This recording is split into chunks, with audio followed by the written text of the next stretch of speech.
All right, good afternoon, everyone. My name is LJ Mouton. I'm a local. Today I'm presenting someone that is not only a professional, but a very special person, Dr. Emma Sterrett-Hong. And so who is she? A highly accomplished person. And I'm going to tell y'all, she does not want this, nor did she ask for it. But Dr. Emma Sterrett-Hong is a professor in the Kent School of Social Work, Family and Science at the University of Louisville. Go Cards, that's my alma mater, where I received my master's in social work. As well, she is also a licensed clinical psychologist and a licensed marriage and family therapist, which is why she is so graciously come here to contribute to our learning and growing together. Previously, she was the inaugural Associate Dean of Equity and Inclusion at the Kent School. Her research examines the strategies to combat negative impacts of structural and interpersonal oppression on marginalized individuals, families, and communities. She has so much more than that, but due to time, we're going to stop there, and we're going to present Dr. Emma Sterrett-Hong.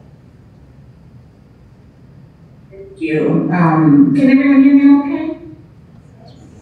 Can you put it up there? I'm about to put her up there now.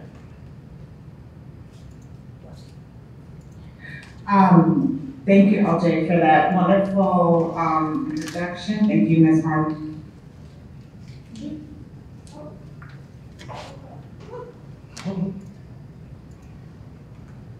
That better.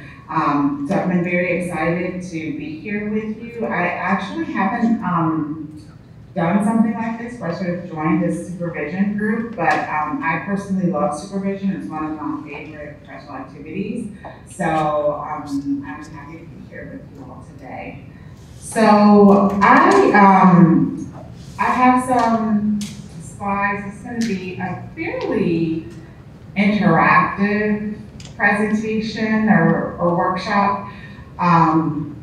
So I have some slides that I'm going to share, and feel free if you want to make a comment or have a question to stop me at any time.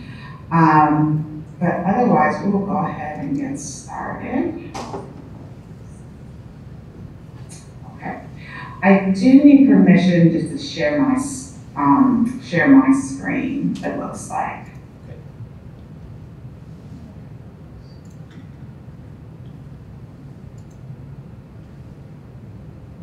How about I just make you the host? Let me try again. Okay, thank you.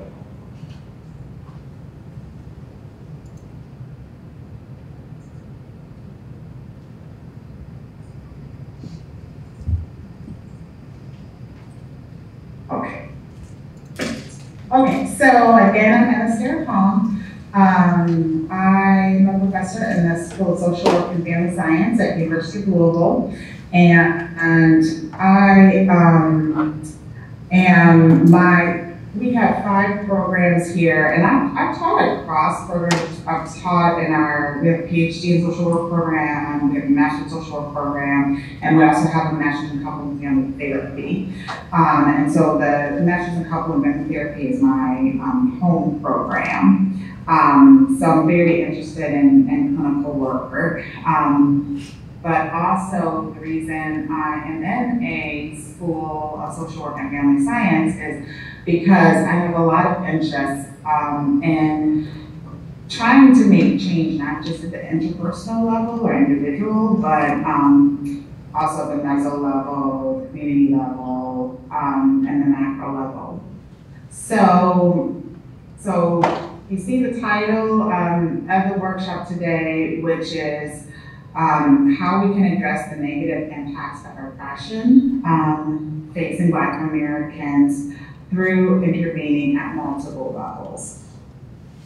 So I always like to start any sort of presentation like this with some agreements.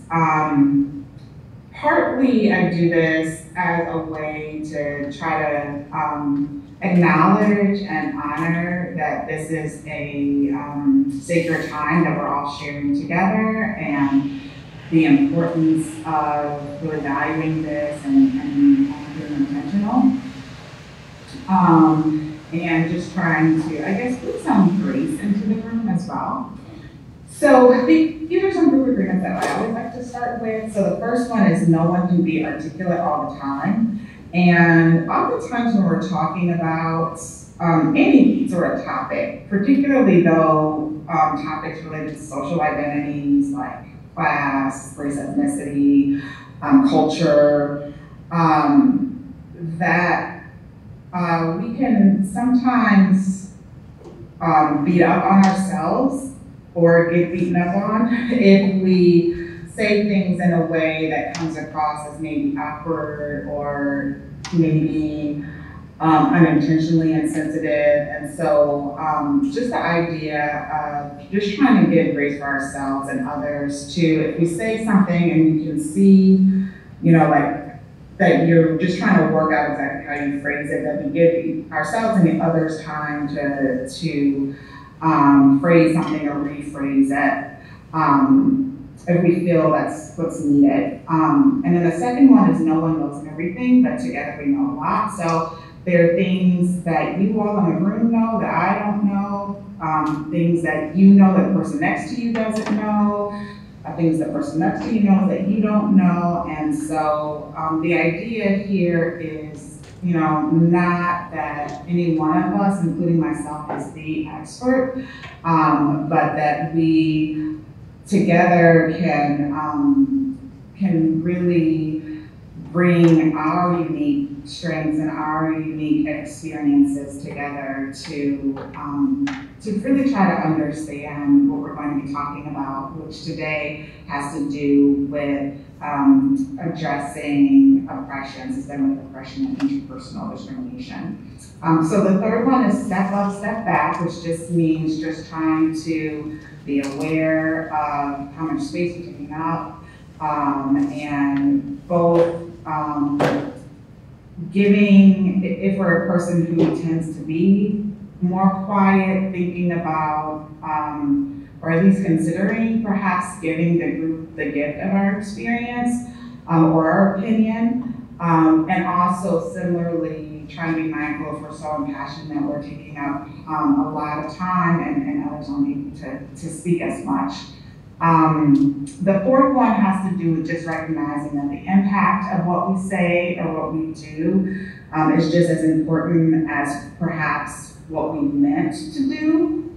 And I bring that up because sometimes when we're talking again about topics related to social identity, if something is said that might unintentionally be harmful to someone, then the defense, because, you know, none of us wants to be offensive. So oftentimes a common defense is like, oh, well, I didn't mean that.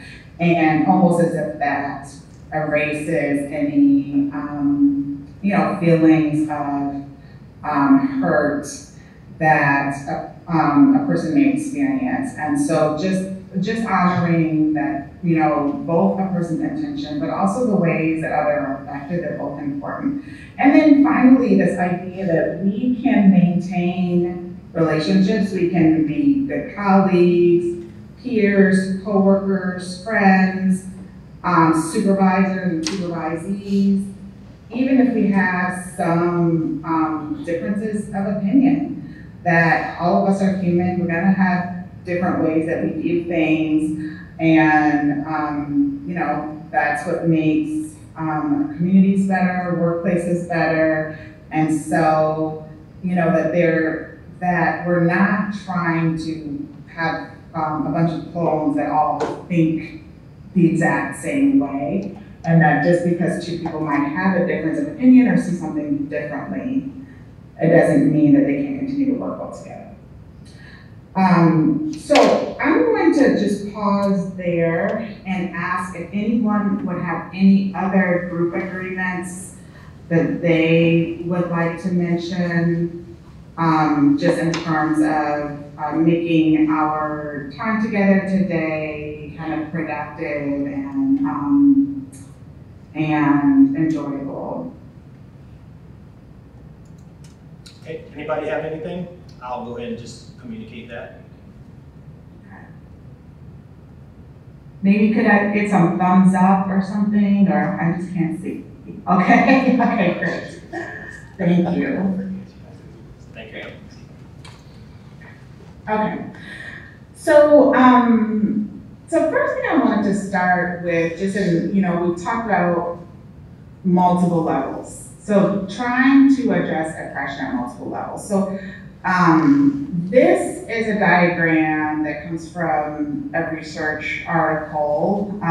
So Abu Bakr and colleagues in 2022, where they were talking about specifically issues of oppression, so racism, xenophobia, and discrimination in the healthcare system. But I like this diagram because it kind of shows the idea of why we need to think about multiple levels that are leading to health disparities. And this is similar if we're looking at inequities or inequitable and unfair, disparate outcomes in any system. So it could be the criminal legal system, it could be the financial system, the educational system. But the idea that there are different structural components, and we'll talk about this more, that then lead to dynamics in institutions and systems, and specifically policies, that then lead to how those systems are run, that then influence how a communities and an individuals, in this case, health functioning, so that their level of health functioning, that this up here, what we see on the surface, really starts way below the surface in terms of historical structures. And so this is just an example of this. So they specifically, in terms of thinking about some structural forms of discrimination, have as examples minimum wage laws. They have how healthcare is segregated, and also issues related to human rights, affirmative action. So, and these are actual interventions at these levels, but the idea is that if we want to think about something of how healthcare can be segregated, that if some communities aren't as close to and don't have as much access to healthcare systems or quality healthcare, then that is then going to lead to impacts all the way up here when we think about health outcomes amongst individuals and communities. And then in terms of laying the groundwork, I also always like to mention intersectionality. And I know that this is likely familiar to most or all of you. But just to start with, when we're talking about intersectionality, usually we're talking about intersectionality of social identities. And so what's a social identity? So here's a definition here. Social identities are the identities that you share with similar group members. They tell you how you are like others. They connote similarity rather than difference. Social identities may bestow or withdraw power and privilege. And then you see with this wheel, and this was created by Tessa Watkins, and so you can see from this website, justonevoice.com, if any of you wanted to find it. But it shows you different forms of social identity and how those can confer more or less power and privilege. And one of the reasons I like to show this is that this is not about just none of us is made up of just any one identity. And there are lots of identities that can lead to us having more or less privilege. And so just to orient you a little bit more, the kind of very inner circle here are various identities that have privilege associated with them. And then, so, like we could look at, for example, skin color. So, and this is one that obviously we'll be talking about today. So that whiteness is relatively more privileged in our society. Then, and so that's why it's in the inner circle. Then the next circle out is really identities that have been erased or are invisible. And so if you're thinking specifically about skin color, this could be white presenting BIPOC people. So people who have either people in their families who would present as a person of color, or who identify as people of color, even though not everyone might recognize them as such, that these are people who are in that identity is in this middle ring of being erased. And then outside, the last circle are those who are marginalized. And so people who are visibly BIPOC, so Black, Brown, Indigenous, Asian. So I did that one with skin color, but you know, we could pick another one. We could look at transportation, for example. So people who drive having more privilege and power, and that's why that's in this inner circle.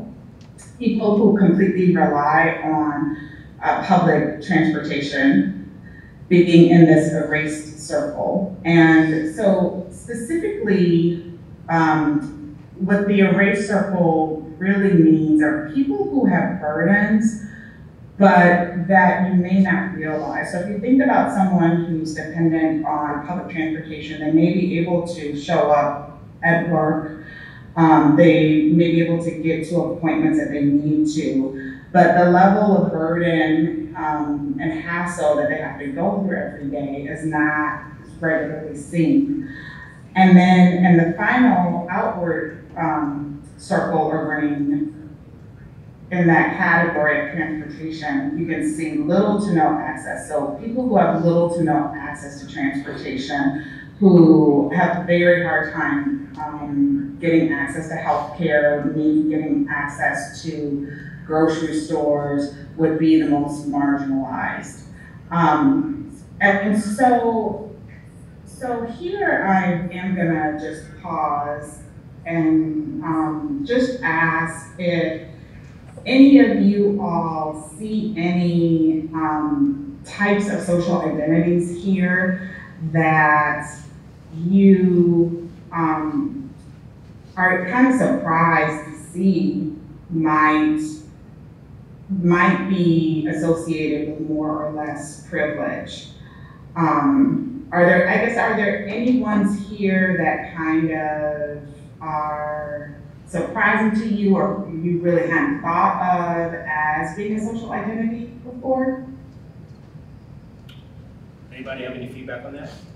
Well, I can't read the wheel. Most of the it's too small in the distance, so I don't know what it said. Okay, we have someone, a couple people who can't see the wheel. Are you able to put it full screen, Emma? Yes, let me see. Sorry about that. Let me reshare. I think I had, okay. Thank you for letting us know. Shared before I actually did the slideshow. Let me see.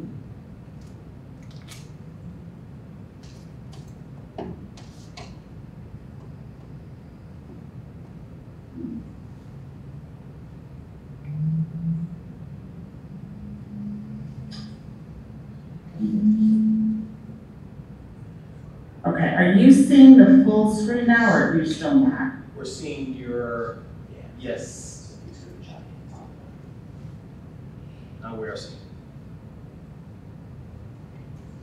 I don't think I can hear you. Let me try again. We were able to see the full screen. Try that operation again. Okay. Okay, I can hear you now too. Okay.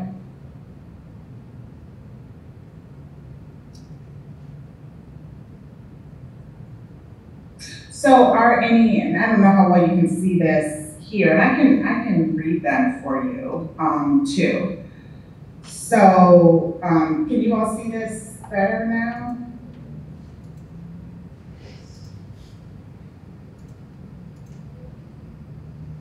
So go ahead. It's a little bit bigger. It's about the same. Okay, so just going around the circle, we have skin color, neurodiversity. Neurodiversity has to do with whether or not someone may have ADHD or autism, mental health, physical ability, religion, wealth, age, education, housing, transportation, political affiliation, marriage, citizenship, employment, language and communication, sexuality, gender, and body size. So are any of these social identities ones where you wouldn't necessarily think of it as a social identity, or maybe you have always you've always noticed that privilege, but maybe typically you notice it hasn't been talked about as a social identity, but you very much see it as giving some people more or less privilege.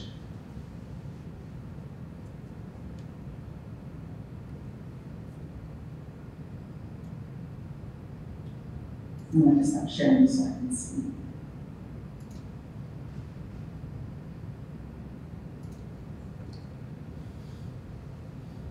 Nothing so far. Okay.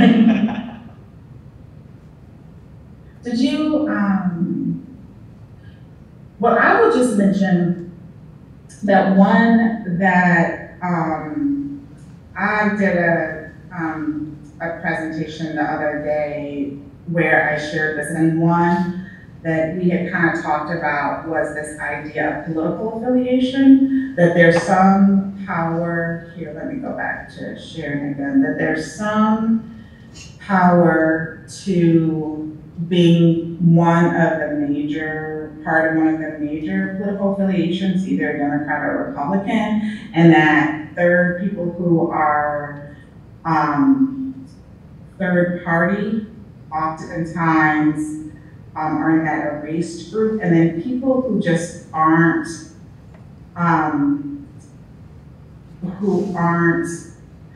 affiliated at all, that oftentimes are more marginalized. So I thought that was kind of interesting. And then even thinking about, body size, there was a study, an article that came out that had to do with, specifically for women, that women who are slimmer made more money.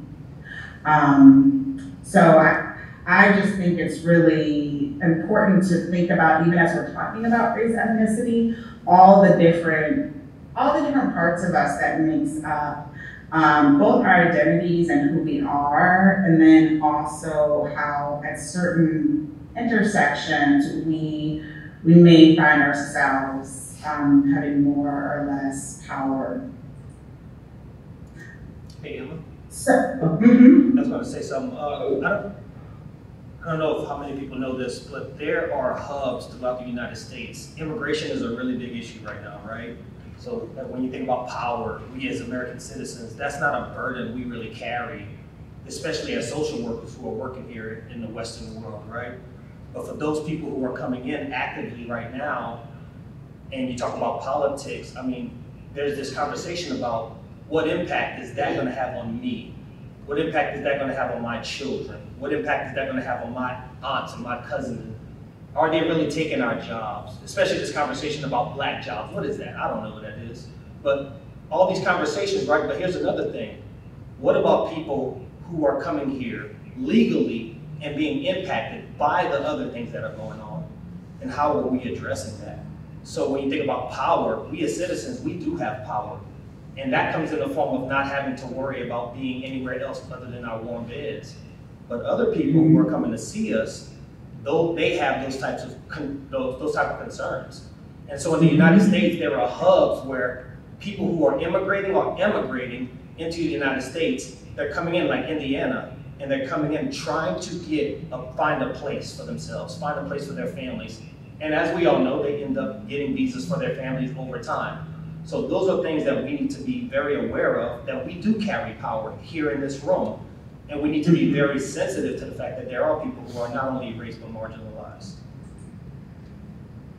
Yeah, I completely agree. And there's so many ways that citizenship influences like just daily life. Like, I work at a university, so I often think about funding. Different scholarships are only available to citizens, even including sometimes students will be here on a student visa and still aren't eligible for certain types of funding, or certainly certain types of jobs and careers. So I completely agree with you, LJ.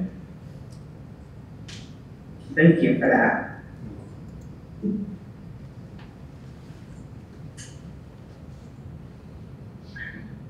So I also wanted to share with you all, in terms of thinking about intervening at multiple levels, a model that we created, myself and a doctorate of social work student also contributed to this, called what we call the active inclusivity development model. But it's really a way of recognizing that, and I use inclusivity and anti-oppression, not that they mean the same thing, but they are certainly very overlapping, and so I use them a lot.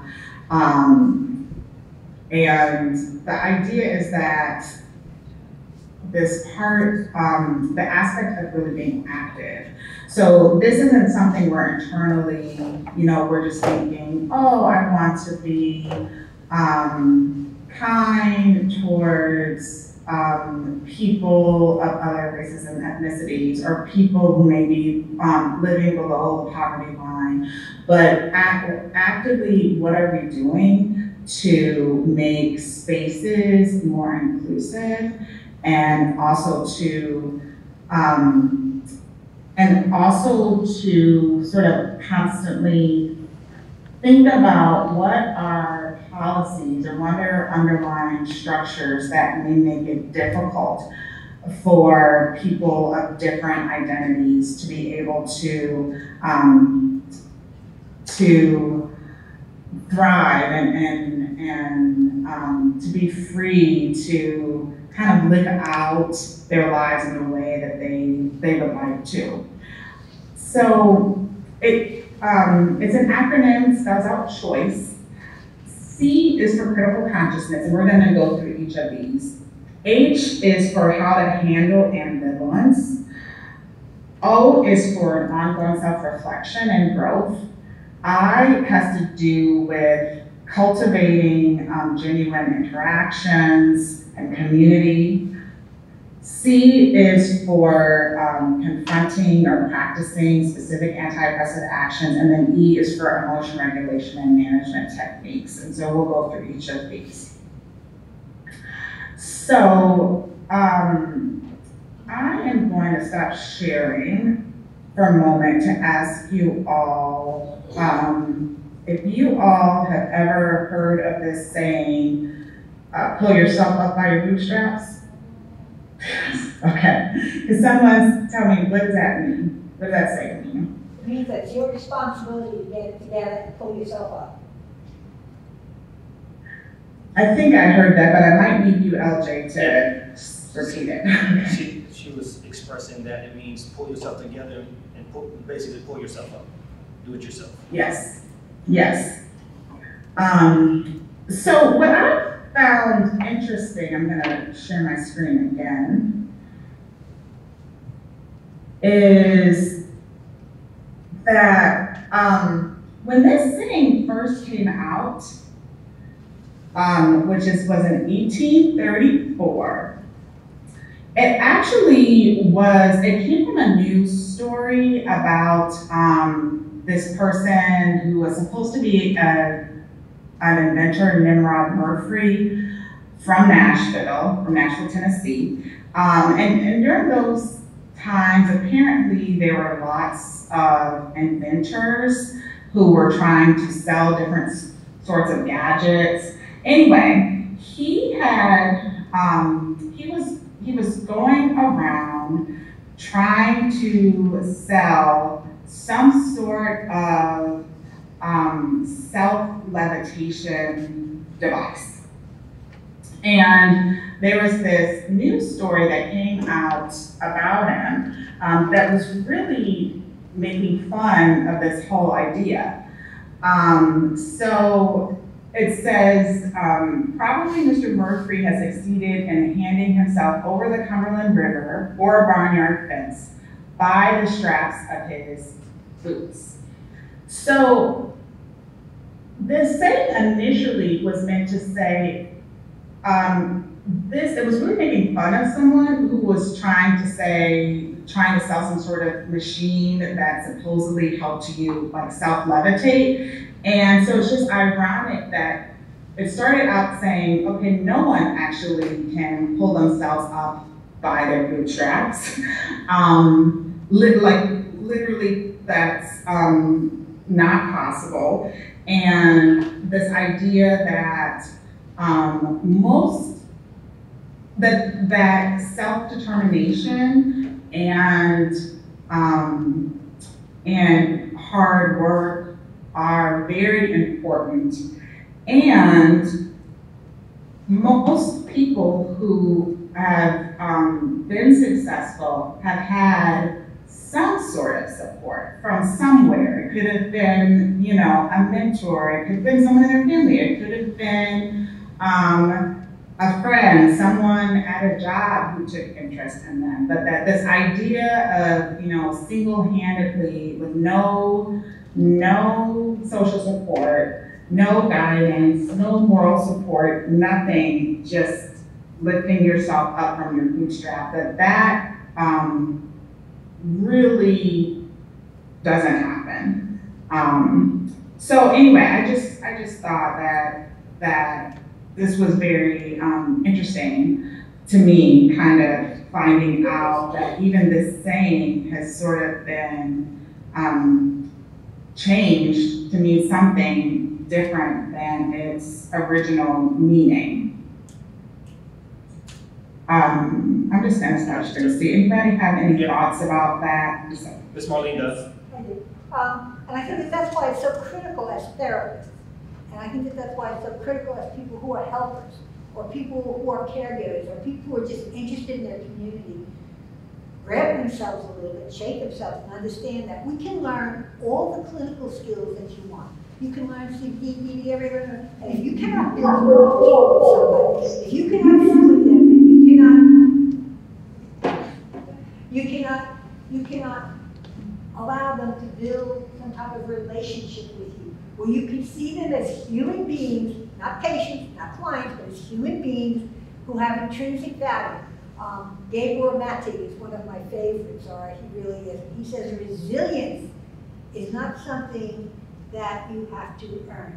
It's something that you have already, but all you need to do is have a mentor. Have someone that can sit next to you and say, you know what? I see this strength in you. I see that you can do this. I see that you have this. A strength perceptive. You know what I mean? And that's like a critical kind of thing. So in terms of skills for therapists, you know what I mean, or skills for helpers, you have to have the ability to sit, listen, be with that person, and begin to develop with them some type of plan that is not yours. It's not your plan, all right? It's yours together. You know what I mean? It's their plan.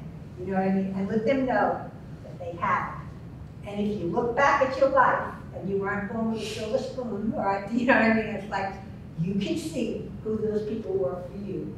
Who were those people that said, hey, you know, you got this, you know, and you are, even in the downest times, I can only relate my own self. I've told this story a million times, it's true. I was the bad kid in school, you know, and I was the badass, that was it, all right? And I was not going to listen to anybody, I was going to do it my way, you know what I mean? Like, if I had to stay in school, because you couldn't leave until you're 16 years old, all right? And I can remember my 6th grade English teacher giving us the class assignment was to write the term paper. And of course, you had to hand in your progress notes and your outline and all the your first sketch and stuff like that. And you had to turn your report and stuff. You had stages that you had to go to. I didn't do any of them. You know, she came to me the day before the term paper was due, and she said to me, Marlene, she said, I know you don't like it. So I couldn't really hear, but Eldridge, could you just summarize? I was just saying that you have to have a mentor in life. And this woman just said to me, she said, if you don't do it, I'm requesting you next year, period. You are coming to my class next year, and you will sit through this class again, because you can't leave because you're only 15. So, well, damn, I wasn't stupid. When Tom did that paper, she gave me a C-, and she wrote on the top of it, it's the best paper in the class, but you can hand in anything else to be dead. She said, you can do this. And I brought it home, of course, I tore up the paper in front of her, and I brought it home and she said, wow, look at that. You have to have a mentor, you have to have somebody that says, you got it. And that's a skill that we all need to develop a lot better. Don't hide behind your clinical skill. Yeah. Thank you. Yeah, so next time Ms. Marlene can come up here, because that was good, actually. What she was basically saying is that, you know, reinforcing what you were saying about, especially when you're helping someone, just to kind of make sure you're helping them from their perspective, not our own. Being mindful sometimes of our own privilege and not losing sight that we're a social service provider and we're here to help people. And that there is no way where it's one person doing it all, it's other people. So if you're going to help people, be present, be there for them, and make a plan from their perspective, not our own. Good summary. Yeah, thank you.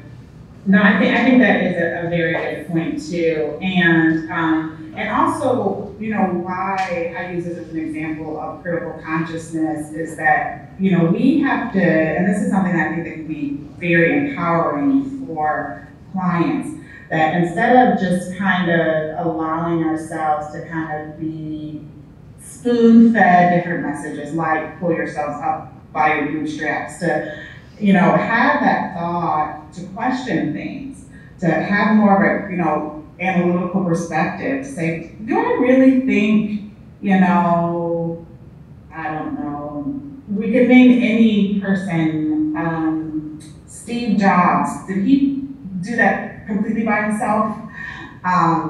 No, exactly. So thank you. So I will go on to the next sort of tip. So I'm hoping that you all can see this. This image here under Be a Better Ally. So this came from the Harvard Business Review. And this is, so the H is handling and managing conflicting priorities, or handling and managing ambivalence. And so what, actually, let me just start here. So if you all can see this image of a person on the ladder, what I guess I want to ask you all is the individual on the right in the black with the tie. I guess first we'll ask you all what you see in this picture in general, and then the follow-up question is, what is the person on the right with the black sweater on and the tie, what are they, would you say, giving up as they're supporting the person who looks to be female presenting, who is on the ladder? Okay, so if I understand you correctly, Emma, you're asking what is the person in the sweater and the tie potentially sacrificing or giving up in support of the female presenting person on the ladder, basically lifting them up. Is that correct? Yes. Yes. What? Yeah. All right. Anybody would like to answer that? what do you believe that person is on the right is giving up or sacrificing in support? Yeah, what is a person who appears to be a man, what is he giving up? Nothing. Okay, Ms. Marlene said nothing. Okay. It would depend on, it could also depend on like the era when it was in as well too. Okay, someone brought up, what's your name? Rusty. Mr. Rusty said, it depends on the era, the era of time, on what that might be perceived as. So like if it was, you know, before civil rights or something like that, the perception of that person helping maybe giving up. And can they a still whole see it lot. or do I need to reshare? Can they still see it, LJ? No, they can't see it, but we can see Okay, you. I'm gonna That's reshare good. it. We can see you, that's good. Okay, well, I can reshare too. So, so far we have nothing. It depends on the error. Well, he was expounding on it. Hold on, just give us a minute. Okay. Yeah, sorry. Go ahead, continue. Oh, it was just that. I was just saying, just basically, it depends on the era, because if it was, you know, pre-civil rights or something like that, then someone who was helping someone else that may not look like them, that was considered, you know, not the same or not equal, then that person may be giving up a whole lot of their own standing in their community, et cetera, you know, with it. Versus, you know, 10 years down the road, it would look a little different in each of those eras. So. Okay, hold on. And I can't hear Let me if you're translate that. talking. Hey, Emma, so they were sharing that if it was like pre-civil rights era, the person on the right in the sweater helping the person on the left could be giving up their standing in the community if it was in that era, you know, compared to 10 years down the road. Mm-hmm, yes. And how about we look at this very literally? So let's just think about, let's say the goal is for both of these two, say both these two people have a goal of getting higher. Like, so literally, that's what they're trying to do. Literally climb as high as possible. So if we think about it in the literal sense, what is the man, what is he maybe not doing or giving up while supporting the person who looks like a woman? That's it. His spot on the ladder. His spot on the ladder, yes. That's good, Brianna. Anyone else? I'm Yeah. gonna say, so like, the picture to me kind of represents what most people on the scale of like, where you would rank is almost like the highest person, so like, you know, a white man, as opposed to helping what we see as sometimes the most marginalized, would be like a black woman, helping her and also like relinquishing his time and focus either on himself or somebody of a similar stature as him to lift her up. Okay, so Brianna, to the right of you in the videos, expressed that, looking at it on a scale like the white male representing the power and helping, you know, a person who might be reflected as marginalized, you know, helping them to do something and maybe giving up some of his focus, attention on himself, and maybe what he represents. Bruce has something. Okay, who else? Oh, go ahead, sir. Yeah. Let's go back to Marlene's example of needing a mentor, Okay. working with somebody. I'm not a social worker, okay? I had a career in human resources, so I was responsible for organization development. If you go back to a mentor, the first thing you're trying to establish is, where is this person at? What are their desires? What are they looking for? You're helping them discover their own value. And if I'm saying something wrong, hit me. I'm not a social worker. So, based upon that, the ladder equates to the corporate ladder. You climb the ladder. So in organization development, there's always an issue of succession management. as it's like a football team or a soccer team or something. You just don't have one quarterback, you gotta have a backup so that they can step in. So rather than look at that person with the sweater holding something up as someone giving something up, it might be the person pointing the way up the ladder, that if you want to get to a destination of feeling better about yourself, working around the issues of oppression, that someone is pointing the way on, here's the next step, here's the next step. So to me, the ally, you as social workers are allies. I'm your partner. I'm going to help you get to a destination. But the first thing you got to do is decide where you are. Let me bounce on that for one moment, Joy, if you don't mind, also. All right, those of you who are familiar with 12-step recovery, all right, model, all right. How do you stay sober? How do you stay sober? By doing what? Give someone else. Huh? Give someone else. Service. Someone else to the Right, service. service. You serve others. It keeps you sober. All right, so that's another thing that we really have to take a look at. And I think that we overlook it sometimes ourselves. All right, that we become too inclusive. You know, you gotta give it.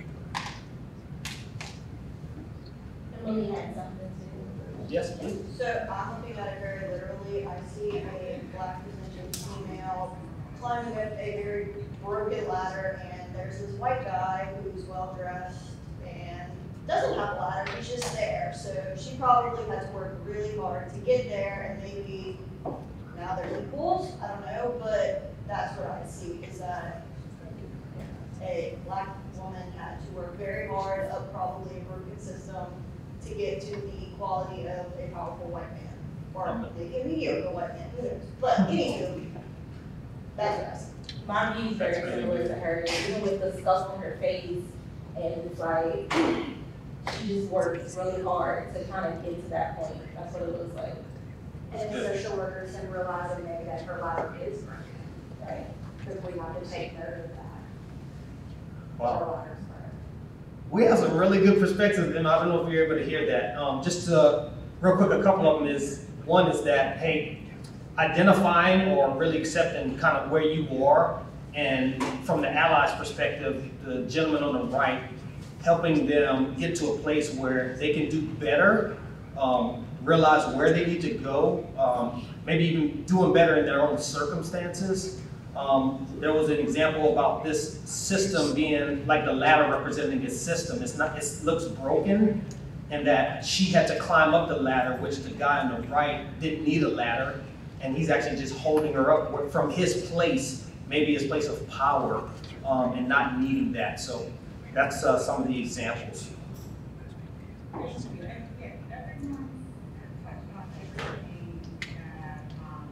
Come up in previous times when I've shared this, that at first I think there is a lot of focus on, you know, this person kind of helping, being the other side of the ladder, but then the more you look at it, I agree with you all. First of all, you know, wait a minute, this ladder is broken anyway, so how is she going to get past that bottom rung? You know, the way that it was built, she was, you know, kind of gonna be unbalanced, unsteady anyway. And then how is he so high? He must be on some sort of platform already that he doesn't even need a ladder. So it kind of goes back to, you know, I think Ms. Marlene was the first one who said, you know, nothing. And he could be giving up nothing or not that much, or, you know, or at the very least, if he's giving up some of the moving higher, he's doing it from a place of stability, clearly. So thank you all for those good comments. And the whole point of this is that that sometimes people who want to be allies, supporters, accomplices, you know, companions, whichever term you prefer for ally, don't realize that usually there is some level of sacrifice that's involved along with the feeling more satisfied with trying to either be a part of helping someone have an opportunity that deserves it, or trying to change, the way things are, whether it was before, and I do agree that the types of consequences and probably even the extent of the consequences were worse in the 50s, 60s, maybe even 70s. And even today, we know that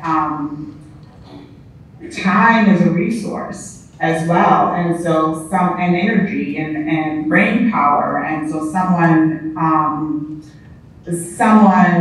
investing and trying to, again, be alongside someone else who maybe hasn't had as many opportunities, that they're going to have to work through the realization of, okay, if I'm focused on this, I may be having to give up, even if it's just a little focus on myself, or a little effort just being focused on my own group or my own progress. And then how to resolve that if any of us are going to maintain our roles as allies, that, this is something that we'll have to push through is, and so here are just a couple ways to kind of push through. And I imagine you all have experienced this. There's sometimes, right, we're being an ally, and today we're talking about race and ethnicity, we could be talking about disability. We could be talking about being an ally for someone who's of a religious minority. But there's sometimes where, it feels like it's easier, where it's in vogue. Everyone's talking about this, like for some, for example, that could have been the summer of 2020, where it seemed like the whole world was very focused on racial justice. And then there are other circumstances in which, any one of us is gonna run into more difficult times where it might mean, okay, am I going to now be seen as a troublemaker by my supervisor because I'm bringing up how we don't have enough diversity, or how we aren't sensitive enough to people's cultural backgrounds in our intake paperwork, for example. Is now am I going to be seen as someone who's causing difficulties, where we have to work through some of the ambivalence. So, so the box towards the right that says, what are my top 3 to 5 values, is one way to try to, for us to kind of persist in whatever, social justice areas of inclusion are most important to us, to how to persist even when we start to experience, not that it always happens or that that's going to be continual, but, predictably when we do experience any sort of negative consequence, how to persist in spite of that. And so one way is to just center ourselves around our values, whatever your personal values are, and thinking about, okay, if my top 3 values are, let's say, fairness and honesty and maybe trustworthiness, if I was to act right now in this moment according to those values, what exactly would I do? So I'm going to go through a couple more slides and then pause to see if there are any other thoughts. So I also wanted to just, when we're talking about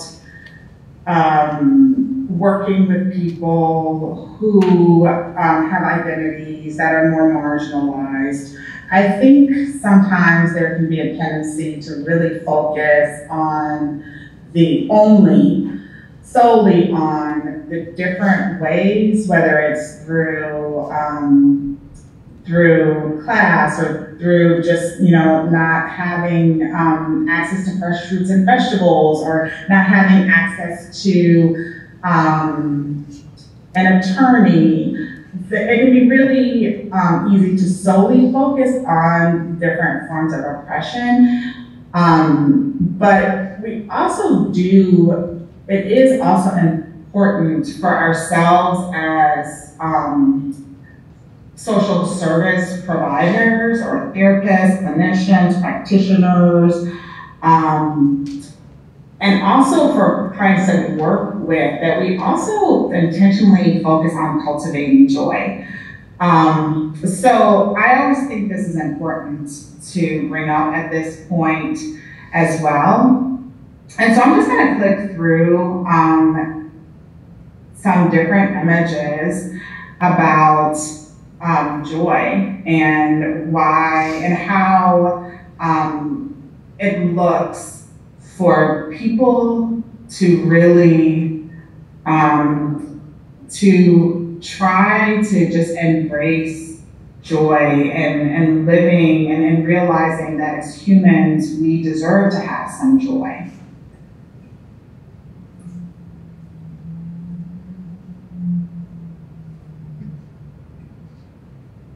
I had to add this one from the Olympics.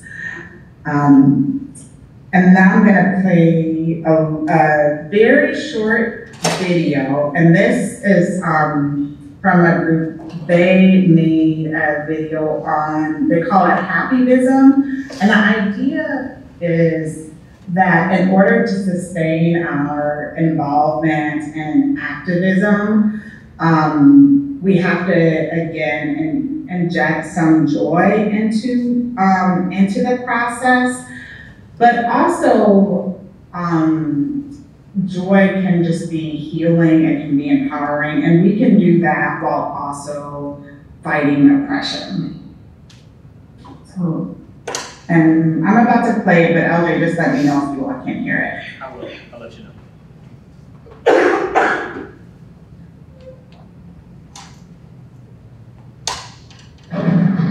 We can hear it. Okay. Hey, yo! Let's go, kid!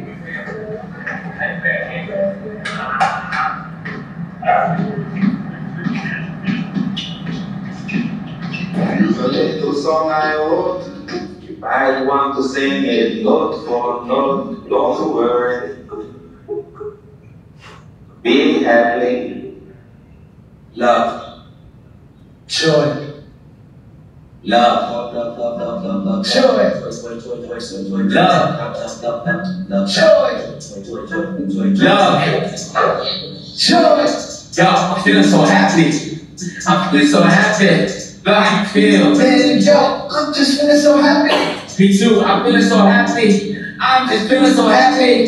Sometimes I'm sad, sometimes I'm mad, but now I'm feeling so happy. Yo, it's gay. Hey, I choose to love. love. We can throw fists. I throw pieces and hugs. I need the light. I get to have fun. I stay shining bright.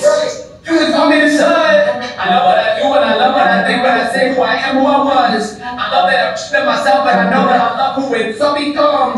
I know So I will stop sharing now for a moment and just get your thoughts about this idea of joy, both in terms of, I think that's relevant if we're working with clients individually. I think it's also relevant if we're thinking about social movements, community organizing, just in terms of, again, sustainability. But just curious, your reactions to that idea of really, prioritizing joy as we think about anti-oppressive practice.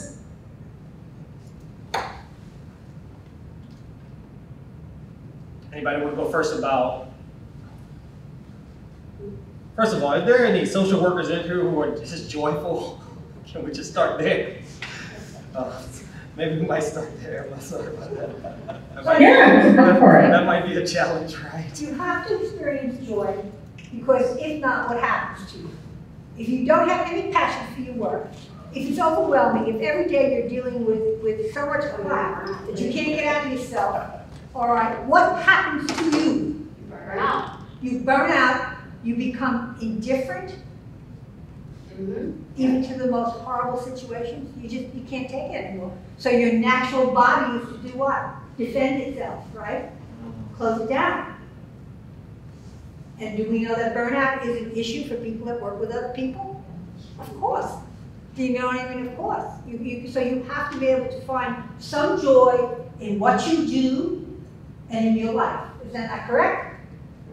Right? So where do you find joy? Answer.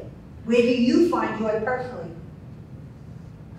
So let me try this. That's a good question, but so for me personally, it always had to come from happiness. For me, or joy had to come from within. So Yes. I had to have it for myself Yes. first, Yes. and that came from being raised a certain way, and I had to make certain decisions and choices about how I wanted to be. Yes. And then, so fast forwarding, becoming a social worker, then having a purpose of that, I can infuse, I would use a lot of humor, happiness, joy, whatever you want to call it, in my practices. So for me, that is what always helped me. Then in my last job, before my Kendall career now, working with addiction was something that was really exciting for me. So it was really just a lot of to just be able to work with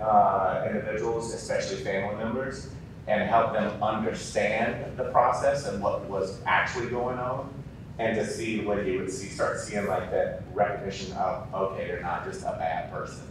So I don't know if that rambling makes any sense, but it was just something that was infused from the very beginning for me. Because I don't know about you, I couldn't go to work every day and work with people, and I was just a disgruntled human being. It's just not going to work too well.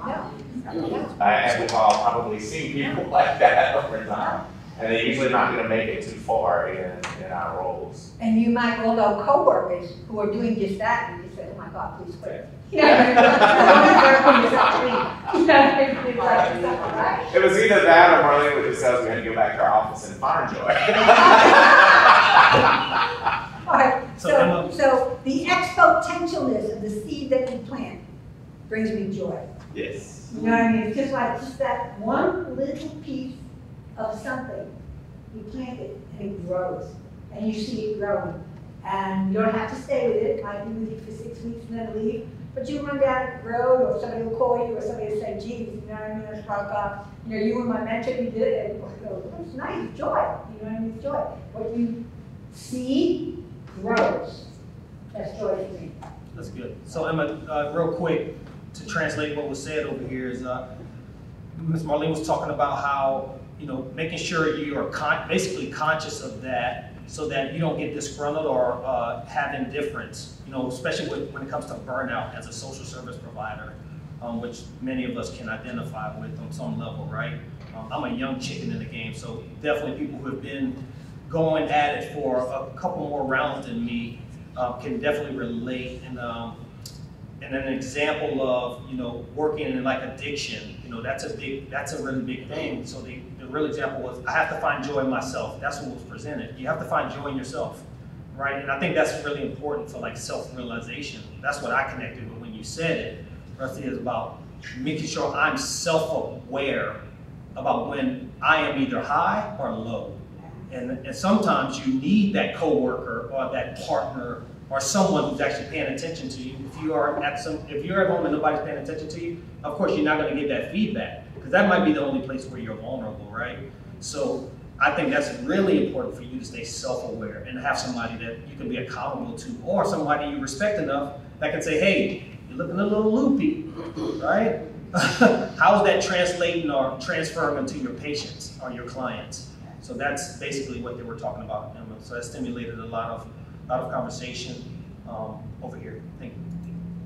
Great, great. Well, thank you all. And maybe my ears are adjusting now because I heard a lot more of that. And so I guess I want to take it a step further. I mean, how can we cultivate joy amongst the people we work with, clients, communities, in organizations? Because I think there's so much focus these days on self-care, and in my views, obviously self-care is important, but I also think self-care is different than joy, and I also think that as humans, part of our birthright is some joy, and some joy is certainly healing.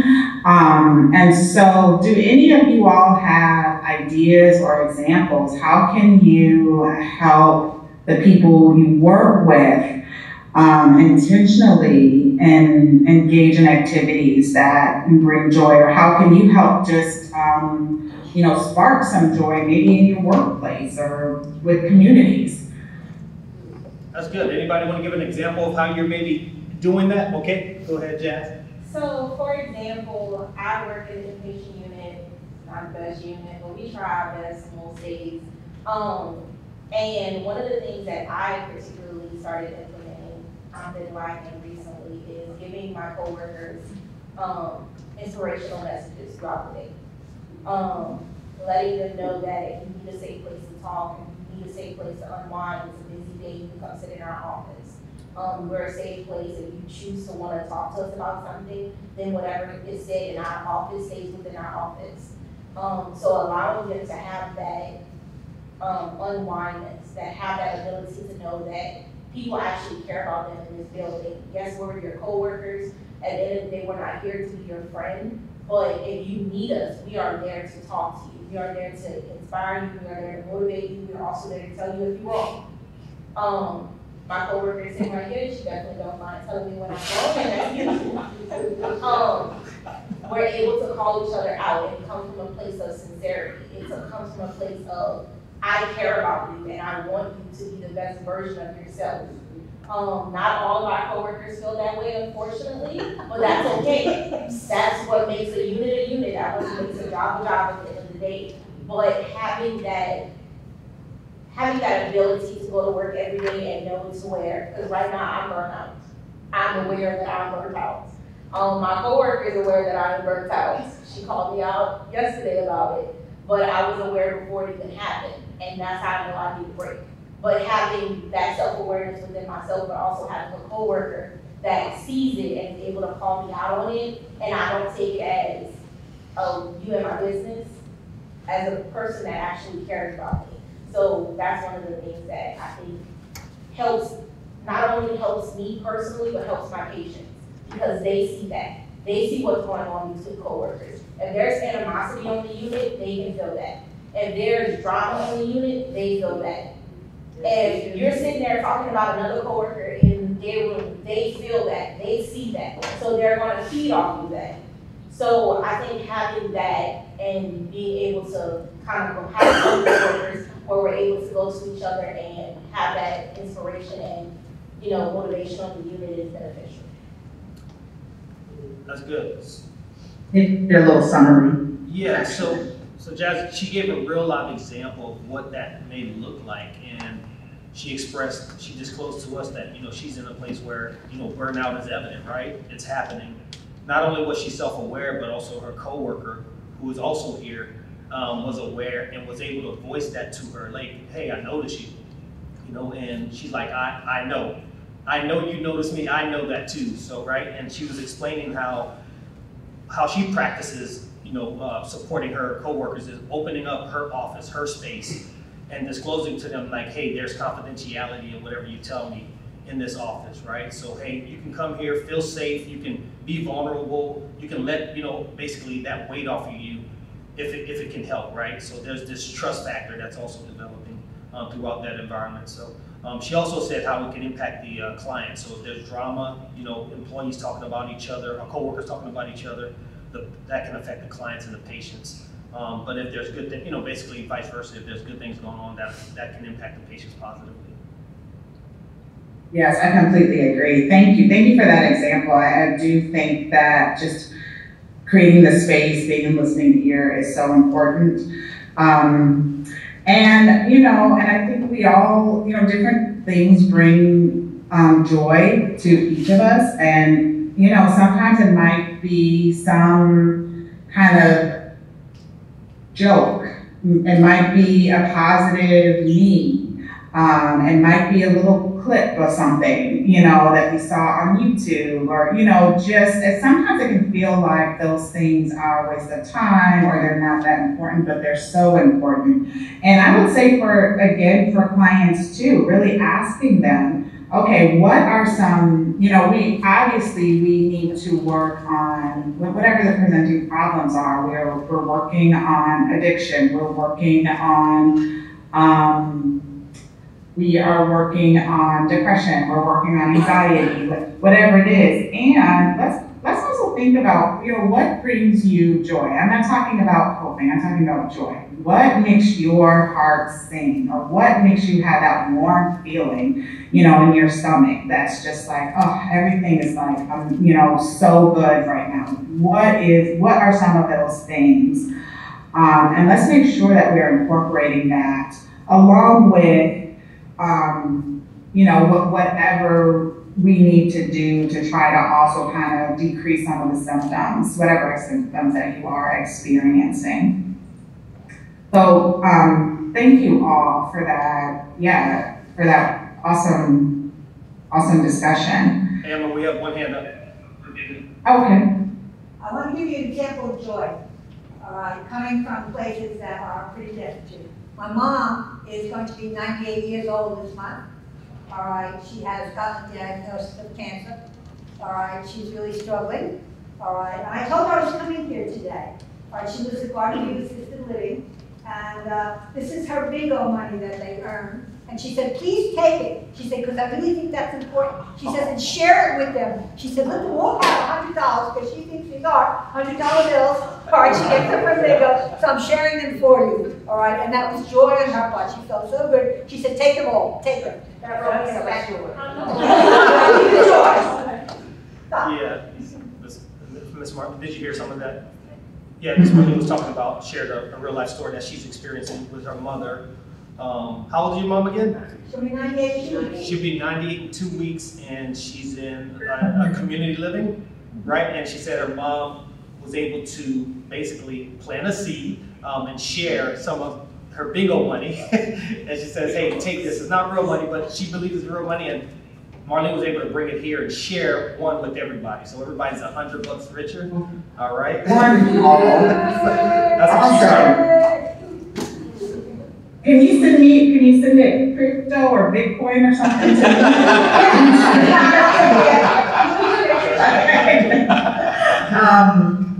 So far we talked about trying to maintain critical consciousness. We talked about handling ambivalence around conflicting feelings. By just kind of acknowledging that, recognizing our values, and then the reason I brought in the joy piece, which is kind of a bridge from that to also ongoing reflection, but also just realizing when we're supporting people or when we're involved in movements, another way to try to work through difficult times is by cultivating joy. And you all have already been talking about this, but the importance of ongoing reflection, to check in with ourselves, both in terms of how is our energy level, how is our motivation, are we kind of able to kind of sustain, you know, what we're really interested in and what our passions are. But also ongoing reflection in terms of our interactions with coworkers or with clients, with communities. You know, all of us, none of us are perfect, and so there are going to be times when we may, you know, at the end of the day, think about something we may have said and say, oh gosh, that wasn't, you know, as inclusive as I would like to be. And I'll give you all a quick example. An area, a social identity that I realized that I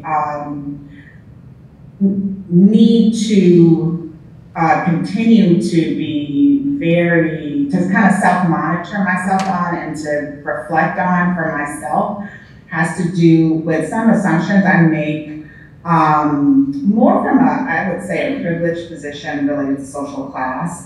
So just a quick example, several years ago, actually when I was in graduate school, I was talking to a friend of mine, and I just got some gym shoes, new gym shoes, and I was telling her about how I had gone to the gym and like multiple people were commenting on them, and I was like, you know, that hasn't happened since I said, kind of reminds me of like, you know, like when you were in school, like in elementary school or high school, and you would get new shoes and everybody would like comment on them.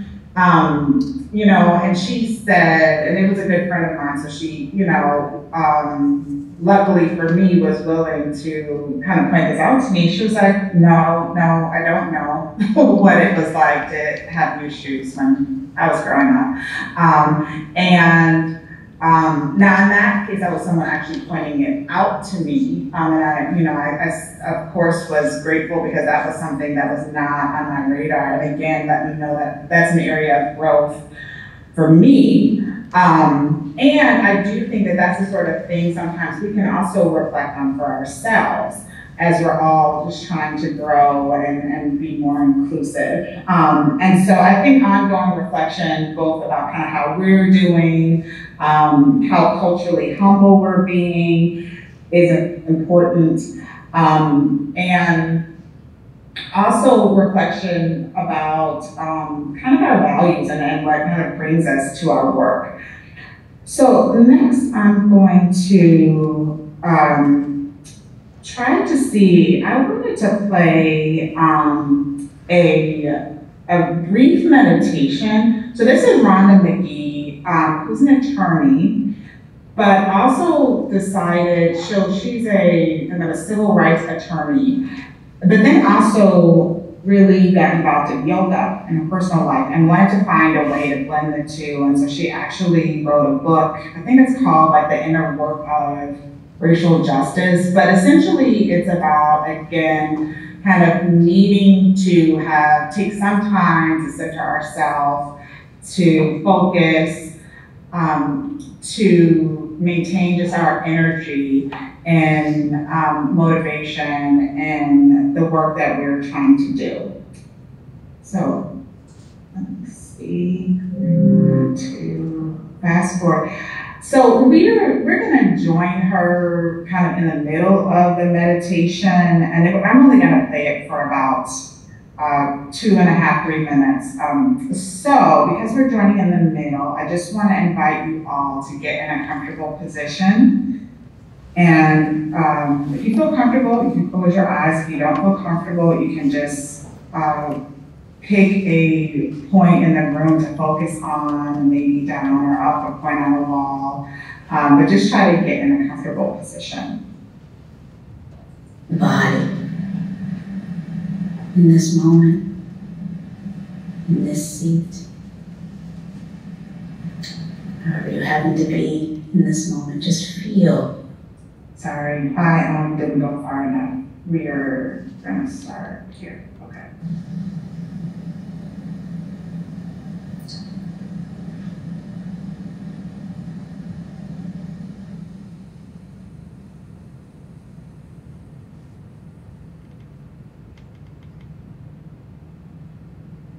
And resting,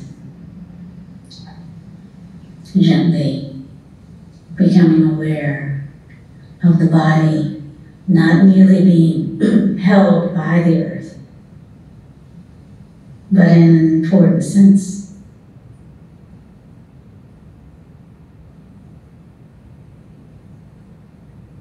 A representation of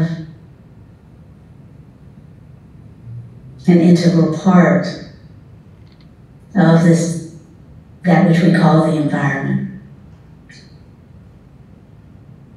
The body itself comprised of all of the elements.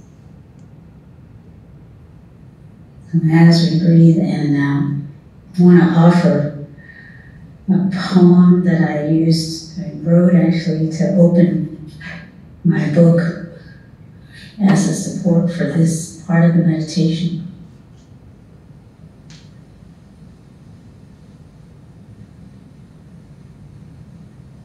In honor of the effort we are undertaking to embed committed practice into our daily lives as a path, a way of being that can support us during these sometimes challenging moments of our lives.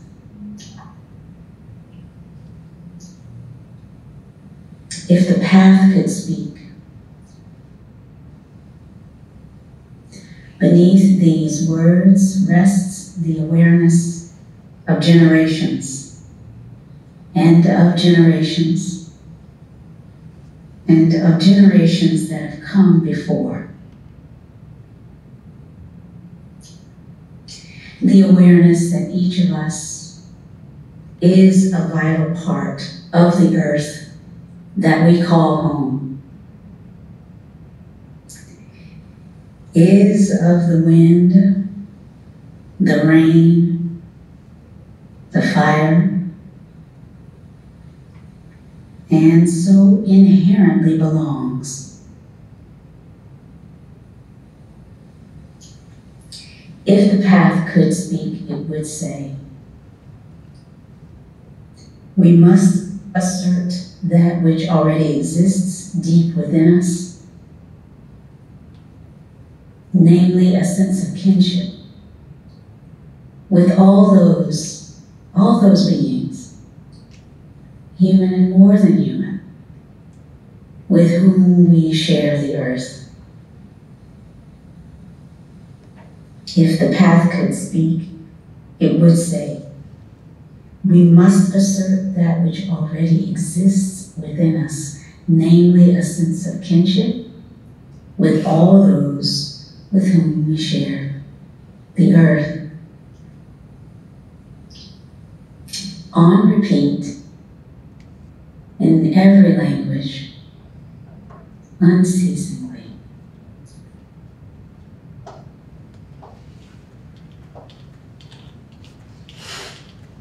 Your eyes now, and return your attention to the room. And for the sake of time, I'm just gonna ask if a couple of people could just tell us how you're feeling in this moment. What emotion are you feeling? I'm feeling at peace. The first time I felt calm all day. All day when I'm in a real source, so. Oh, okay, so Katie said that right now she feels peace, and this was the first moment of peace she had all day on her farewell tour. Yeah, she just passed her LCSW, so she's on the way out. That's super. Congrats. I know, right? So her word was peace. She feels peace. Okay. Anyone else? Great. Anyone else? Deep peace. Did you say deep peace? Deep peace. Deeper peace. I feel Great. Great. I feel indifferent. She feels it. One says, Jazz says indifferent. I know like I'm supposed to feel peaceful, but I just feel anxious, like I've been feeling all day, like I've been feeling for the last couple of days. It's kind of like existing. I am. I'm burned out. Jazz needed 10 minutes. Mm-hmm. After this, after this class, we can stay a little bit longer. Yeah, thank you all. Okay, so we talked about critical consciousness, handling ambivalence, ongoing self-reflection. I also wanted to mention actually these two. Oh, one of mine, sorry. Well, I wanted to also, we'll go ahead and talk about confronting oppression. And the reason I have this person stepping here is because, you know, when we're thinking about confronting oppression, and so the workshop today is about, you know, confronting oppression at multiple levels, and so that could be interpersonally, it could be systemically, it could be individually, and so we talked about some ways to kind of help sustain movement. We talked about some ways to support our clients, our coworkers, and so all those can be ways of confronting oppression, but certainly there can be ways of confronting oppression that we also do interpersonally. And so some of that can be through when we have perhaps heard someone say something in a group meeting, and we kind of want to explore it a little bit. It's not that we're trying to shut the person down, maybe, you know, criticize the person, but we do feel like maybe something was said and we want to bring it up.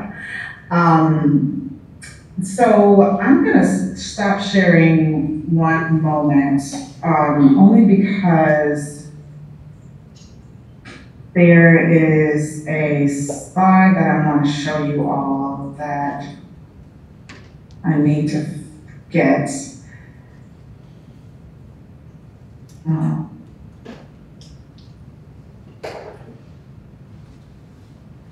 Okay.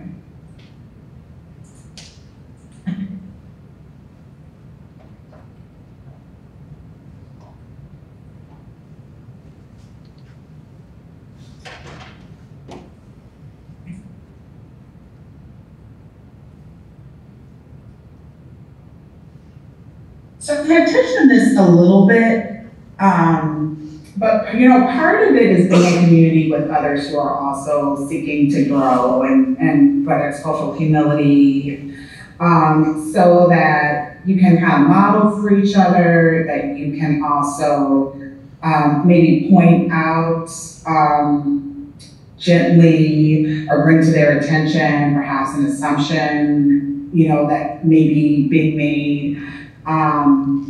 And oftentimes it's best to do that with some curiosity.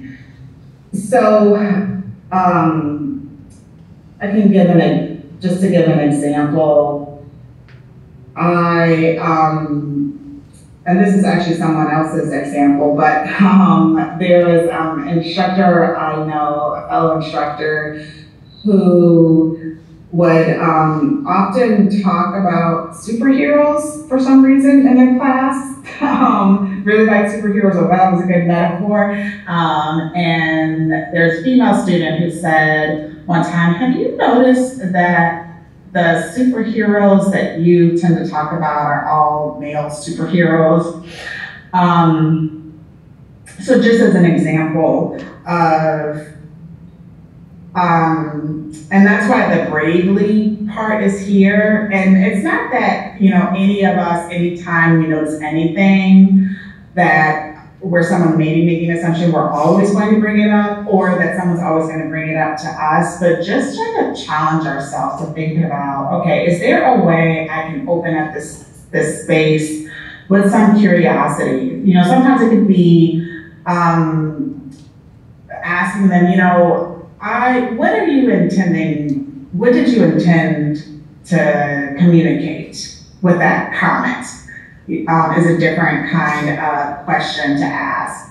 And sometimes, you know, it may be that we also want to ask them, you know, again, we all are thinking about this depending on the context, but how do you think someone whose first language is not English might feel in this space? How do you think someone who's not white might feel in this space? So just, just trying to intentionally think about, okay, is this a time when I can try to take a brave step? And again, on the flip side, when someone may bring up something to us that where perhaps we were showing, again, unbeknownst to us, some bias, that we also try to take that in with humility and be grateful that they're helping us grow. So that's the I. And so with the C, although the confronting oppression, that can be done interpersonally, but I also kind of like to save this type of action to also think about, like, what are some advocacy opportunities, community mobilization opportunities, volunteer or service opportunities, that we can get involved in. And obviously I don't live there where you all live, in Louisiana, and so you all probably know a lot more than I do in terms of different ways to get involved in whatever area is a passion of yours in terms of areas of injustice. These are just a few that I found online. So one is the ACLU, and they, which some of you probably know about, worked with two individuals whose ancestors had owned slaves to provide essentially a basic income to, I think it was 12 people who had been victims of police violence, police brutality. Which I was really interested to learn about. But the ACLU, is involved in lots of different areas and systems. And Step Up Louisiana is, even though it's statewide, and it sounds like they're wanting to organize in multiple places throughout the state, I saw that they're very active in New Orleans and Baton Rouge, but I just, some of the work that they're doing to me seemed really exciting around just kind of organizing parents to try to improve the quality of schools and public education. And then on the right, this is a report on the disproportionate rates of cancer for people in Louisiana living along the Mississippi River. And the name of the report is We're Dying Here. And so I found this, and again, you all know much more about this than I do, but I just found this to be a really important example both of how systemic oppression shows up with just the rates of cancer amongst people who are around oil and petroleum producing factories. But there's also a whole set of recommendations here, which, I'm not going to read through. I'm sure I now have gotten a sense that the where this is projected at is probably so far that you all can't see it. And I will get some of these slides that actually have information on it to LJ, and you all could, so that they could be distributed. But just to give you an example of some of the recommendations that come from this Human Rights Watch report, so specifically to the EPA, the Environmental Protection Agency, so object to permits for fossil fuel and petrochemical operations that would result in a disproportionate burden of harm in already overburdened communities. As one example. They have another example on the right at the bottom to healthcare institutions, so educate providers and resource patients about the health risks associated with exposure to fossil fuels and petrochemicals. So again, this is really meant to be examples or illustrations of just different ways that organizations or groups are mobilizing to try to confront or engage in anti-oppression at more of a macro level. But it seems like they also could be opportunities for people to get involved as well.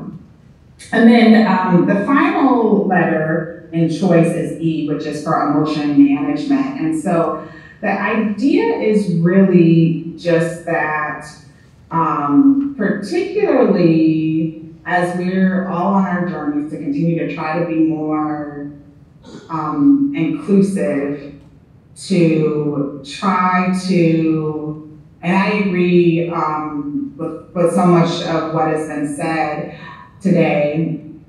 And this includes even when you're working with people who might have a similar cultural background, as you. Sometimes we can be harder on people who we feel like are from our own communities, or not understand that, again, because of intersectionality, that there can be nuances.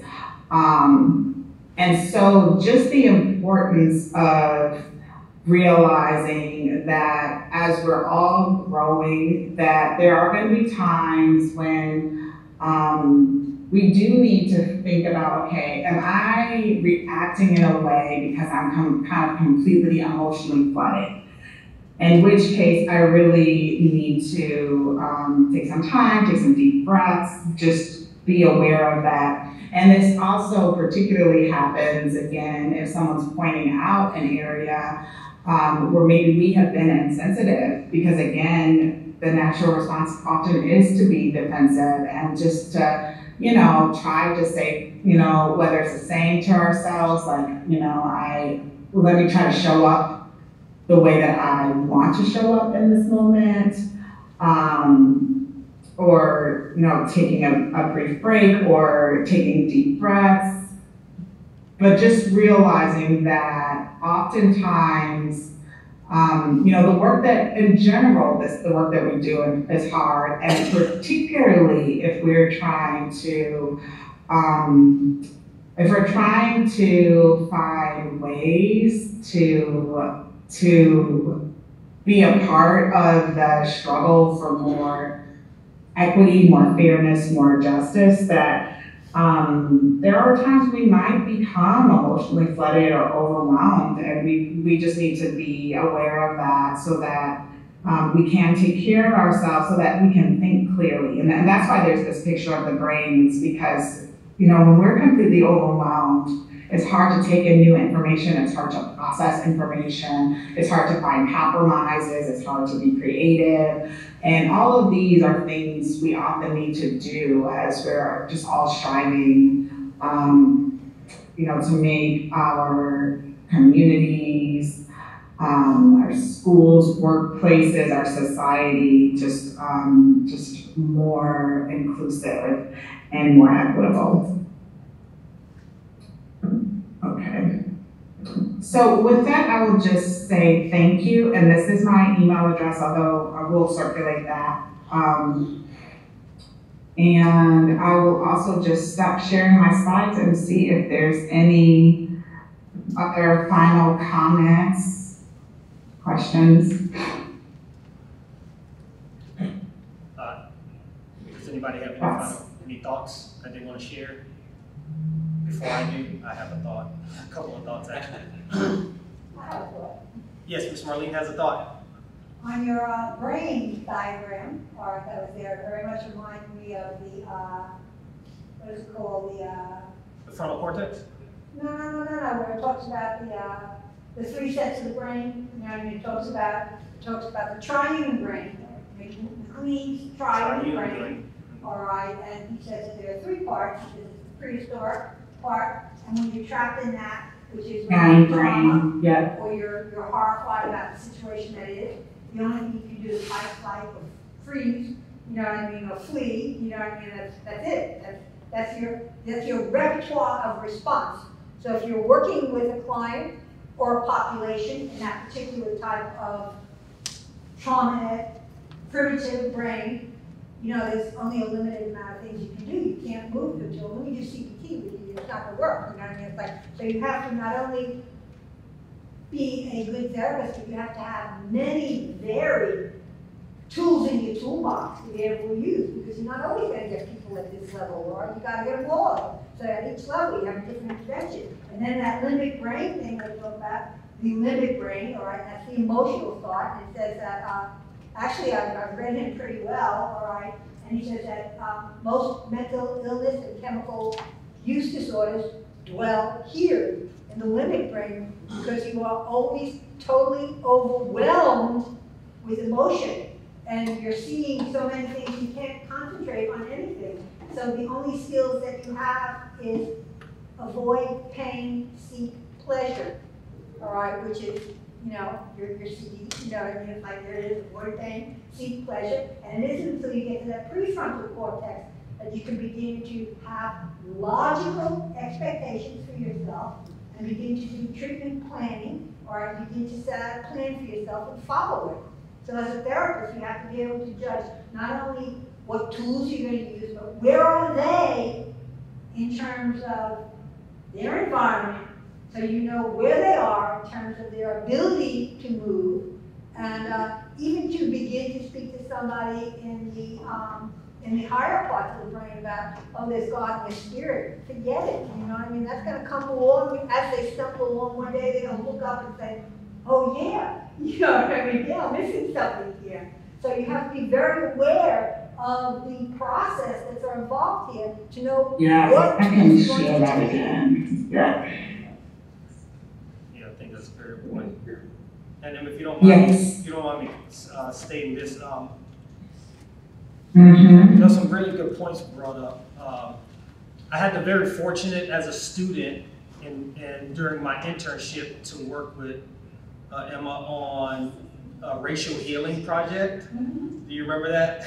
That was actually pretty interesting. And in there, the focus was on BIPOC and not so BIPOC, right? And when you spoke about, you know, bringing up assumptions or maybe things that were said and being able to express those, what we experienced is the ability to have groups of people who were sharing their experiences not only from childhood, but also in their current work environments on how they relate with people who are not like them. And what we discovered was there was quite a bit of complaints with how people were actually experiencing their work environments. And that's from higher, you know, echelon people to people who work at their level. And it was very difficult. And for me, what really touches me is that what do we do and how are we supporting marginalized or erased people such as single fathers? How many of you in here work with single fathers? Not. So would you say that's maybe not something you're very acute about? What happens when they come in? What if you've had a bad experience with your ex-partner and you're dealing with child support issues and you have to talk to a father who's one of those people who are maybe just like that, right? So how are we facing that as clinicians and social service providers where we are aware of what is our Achilles heel in somebody who walks in our office? How do you address that? Let me comment on that, because that is bound to happen. You're going to see yourself. You're going to see mirrors of yourself. Part of being a professional or somebody that's working with a population or somebody that's helping a population is for you to be able to recognize that because you did the work that you needed to do to be in the profession that you're in.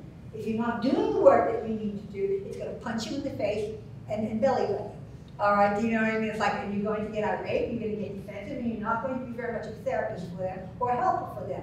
If you do the work that you need to do as a professional, you're going to be able to see it, you're going to get the gut, all right? You're going to bracket it, you're going to move it aside, and you're going to be able to deal with it. You're going to say, oh, this isn't my father, this is Joe. You know, and we come back here, right? And you're going to have to do that on a regular basis.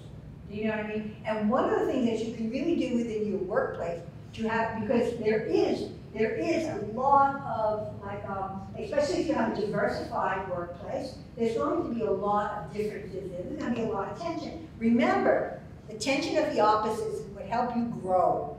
All right, so support diversity in your workplace, because understand there's going to be a little bit of difference of opinion. You want that. You want that. There are going to be differences of opinion. You want that, all right? Because coming together, you're going to learn, you're going to grow. The problem with perhaps some of Lafayette right now, and a lot of the world right now, is we want it to be singular rather than reverse, because we don't understand the value of diversity. Embrace it, love it. It will grow, it will make you better and your workplace better as well. Thank you. That's it. You were going to share the slide, Emily? Go ahead. No, I think I did. I just was going to share the picture of the brain while she was talking, but I think I flashed it up again. Yes. So no, that's okay. Any other thoughts? You know, I'll share one other thought I had, which is, you know, I have given many talks actually on systemic forms of discrimination or oppression, and usually what happens is, and I go through different injustices, you know, historical, current, and typically what happens towards the end is that people who have attended say, wow, I didn't know all this, and I kind of, there's a sense almost of helplessness and almost like, what can I do? And so I guess I am reflecting on the fact that today was much more, and this is sort of what I've been doing, I would say, the past several months. Anytime I've done sort of workshop like this, it's been much more focused on what are some things, you know, that we can do.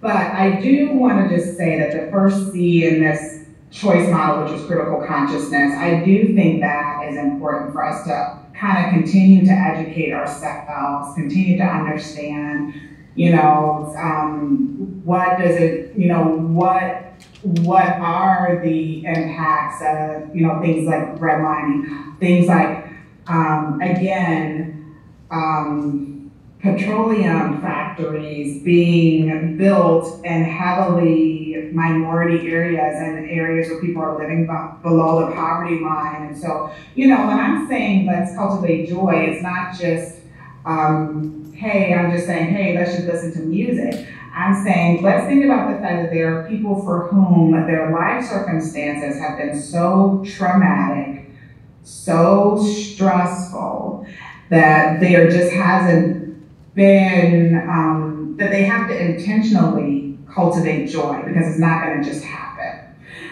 So anyway, I guess I just wanted to give that caveat that, and I just wanted to say how much I really enjoyed hearing about some of your experiences and some of your thoughts about this material. Thank you. Thank you. Ms. Marlene, you want to come up? I know you had some feedback. It probably be better so she can actually hear. Okay. Because you're going Okay. That's, LJ doesn't want to continue to summarize. I would just like very much to express our gratitude for you taking the time for doing this, the effort that you have. Please, everybody, give her a round of applause.